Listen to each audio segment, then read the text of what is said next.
ሰላም እንዴት ናችሁ? አብሮድ ሴሽኖች ነን። በዛሬ ቪዲዮአችን ኮሪያ ስለወጣው ስኮላርሺፕ የምናይ ይሆናል።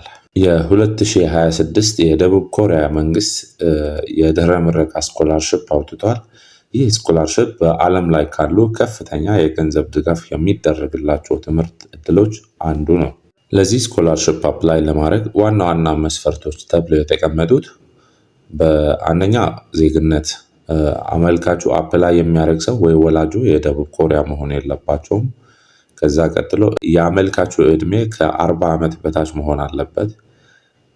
የትምህርት ደረጃ ለማስተርስ አመልካቶች የመጀመሪያ ዲግሪ፣ ለዶክትሬት ደግሞ የማስተርስ ዲግሪ ያላቸው ወይም እስከ ነሐሴ 30 ቀን 2026 ዓመት ድረስ የሚመረቁ መሆን አለባቸው የሚል ነው አንዱ።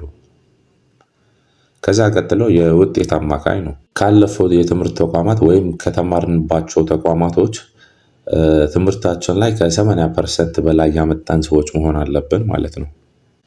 ከዛ በመቀጠል የቋንቋ መስፈርትም ተቀምጠዋል። የአይኤልቲኤስ ወይም የቶፍል ውጤት በግዴታ አይጠይቅም፣ ነገር ግን ካለዎት እድሉን ያሰፋል። በመቀጠል የስኮላርሺፕ ጥቅሞቹ የምናይ ይሆናል። ይህ ስኮላርሺፕ ሙሉ ወጪ የሚሸፍን ነው።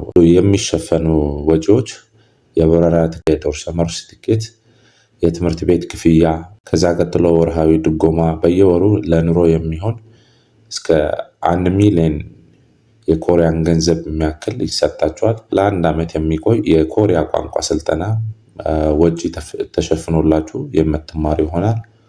የሕክምና ኢንሹራንስ ወይም ደግሞ ለሕክምና ነፃ አገልግሎት ታገኛላችሁ ማለት ነው። በሌላ ተጨማሪ ለመጀመሪያ ጊዜ ደርሱ የሚሰጥ የመቋቋሚያ አበል፣ ሪሰርች ለምትሰሩት የሪሰርች ድጋፎች የሚሰጣችሁ ሲሆን ከዛም ቀጥሎ ኮሪያ ለሚናገሩ ሰዎች የሚሰጥ ሽልማትም አለው። ይሄ ስኮላርሺፕ ለማመልከት በመጀመሪያ ታመለክቱ ከሁለቱ አንዱ መንገድ መምረጥ አለባችሁ። ይሄ ሁለቱ መንገድ አንደኛው በኤምባሲ በኩል አፕላይ ማድረግ ነው። በሁለተኛ በዩኒቨርሲቲ በኩል ቀጥታ በራሳችሁ አፕላይ ማድረግ ማለት ነው።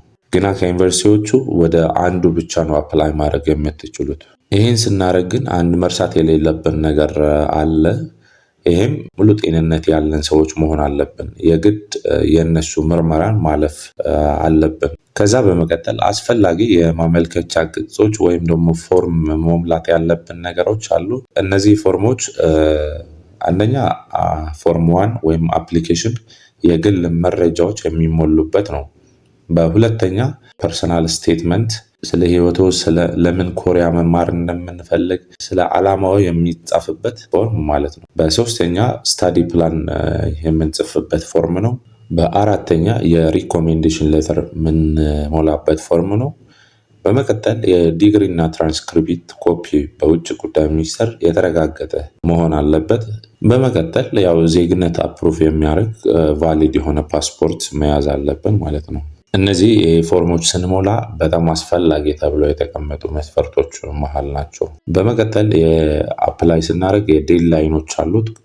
ከየካቲት እስከ መጋቢት 2026 የማመልከቻ ጊዜ ሲሆን ሰኔ 2026 የመጨረሻ ውጤት ይፋ የሚደረግበት ነው። መስከረም 2026 ትምህርት በደቡብ ኮሪያ የምንጀምርበት ነው ማለት ነው። ስለዚህ በተጨማሪም ሌሎች ኢንፎርሜሽንን በደንብ ለማየት ከፈለጋችሁ ሊንኩ ከዲስክሪፕሽን ላይ እናስቀምጥላችኋለን። ገብታችሁ በደንብ አይታችሁ አፕላይ ለማድረግ ሞክሩ። በጣም ጥሩ ስኮላርሺፕ ነው። ለሌሎችም እንዲደርስ ሼር፣ ላይክ፣ ሰብስክራይብ ማድረጋችሁ አትርሱ። በቀጣይ ቪዲዮ እስከምንገናኝ ቸር ቆዩ።